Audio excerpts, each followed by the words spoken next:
എനിക്ക് വയ്യ, എനിക്കപ്പോൾ അത് നേരത്തെ പോകണം ടീച്ചറേ എന്ന് പറയും. അപ്പോൾ ആ പറയാൻ വേണ്ടി മാത്രമാണ് ഞാൻ തലവേദന എന്നൊരു വേർഡ് ഞാൻ യൂസ് ചെയ്യുന്നത്, നേരത്തെ വീട്ടിൽ പോകാൻ.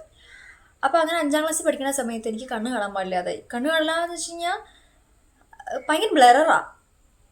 അതായത് ചില സിറ്റുവേഷനിൽ ഭയങ്കര ബ്ലററായിട്ടിരിക്കും. അതുപോലെ ഇവിടുത്തെ ഞരമ്പൊക്കെ വീർത്തിട്ട് ഫുള്ള് കണ്ണൊന്നും കാണത്തില്ല, ഫുള്ള് എന്തൊക്കെയോ പോലെയൊക്കെ ആയിരിക്കും, തലയ്ക്ക് ഒടുക്കത്തെ ഭാരമൊക്കെ ആയിട്ട്. അപ്പം ഞാൻ പറയുന്നത് എനിക്ക് കണ്ണ് കാണാൻ പാടില്ല എന്നാ. അങ്ങനെ അമ്മയും ഞാനോട് കൂടി 5ാം ക്ലാസ് മുതൽ മെഡിക്കൽ കോളേജിൽ കയറി ഇറങ്ങാൻ തുടങ്ങി. അതും എല്ലാ ശനിയാഴ്ചയാണ് പോണേ, കാരണം ക്ലാസ് ഉണ്ടല്ലോ.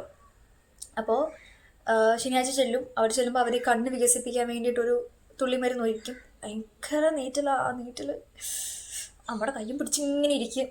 അതൊരു 1/4 മണിക്കൂർ നേരം ഉണ്ടാവും. ഇത് ടെസ്റ്റ് കഴിഞ്ഞ് കഴിഞ്ഞാൽ പിന്നെ കണ്ണ് ഫുൾ ബ്ലറായിട്ടായിരിക്കുക. അങ്ങോട്ട് പോകുമ്പോൾ ബസ്സിൽ നിന്നൊക്കെ ഇറങ്ങി ഇങ്ങനെ പോകും. തിരിച്ചു വരുമ്പോൾ കണ്ണൊന്നും കാണാൻ പാടില്ലാതെ ഇങ്ങനെ തപ്പി വരും. ആലോചിക്കുമ്പോൾ